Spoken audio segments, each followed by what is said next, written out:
Angin puting beliung menerjang pemukiman warga di dua desa di Kecamatan Babul Makmur, Kabupaten Aceh Tenggara. Puting beliung memporak-porandakan 22 rumah warga dan 5 fasilitas umum.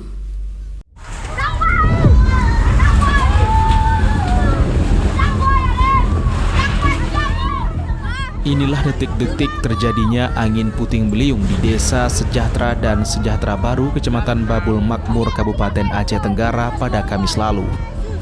Pusaran puting beliung terlihat di pemukiman warga dan menerjang rumah. Tidak lama kemudian angin berputar kencang dan mulai memporak-porandakan pemukiman. Sejumlah pemilik rumah pun panik dan ketakutan. Akibatnya 22 rumah warga dan 5 fasilitas umum rusak. Dan 9 rumah diantaranya rusak berat hingga tak bisa ditempati. Beruntung saat kejadian tidak ada korban jiwa. Kepala Desa Sejahtera Baru Donald Halomoan Simanggungson mengatakan warga sempat panik dan ketakutan saat angin datang tiba-tiba menerjang rumah warga hingga tak beratap. Bisa dikatakan berhamburanlah keluar dari rumah masing-masing untuk berkumpul di satu titik.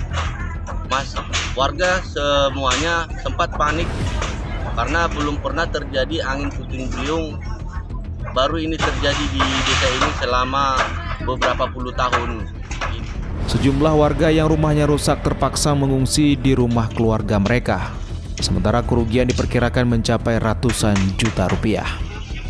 Kepala Pelaksana Badan Penanggulangan Bencana Daerah Aceh Tenggara, Nazmi Deski, mengatakan pihaknya telah berkoordinasi dengan pemerintah provinsi dan pusat untuk pengusulan perbaikan berupa bantuan bahan bangunan kepada masyarakat yang terdampak akibat musibah ini. Ya, jadi kami sudah berkoordinasi dengan pihak provinsi dan pihak pusat. Kami akan mengusulkan untuk perbaikan mungkin bantuan bahan bangunan, dan kami juga mohon bantuan dari stakeholder yang ada, termasuk dengan anggota DPRA kita atau DPR RI kita untuk membantu masyarakat. Dari Kabupaten Aceh Tenggara, Medi Arjuna, iNews melaporkan.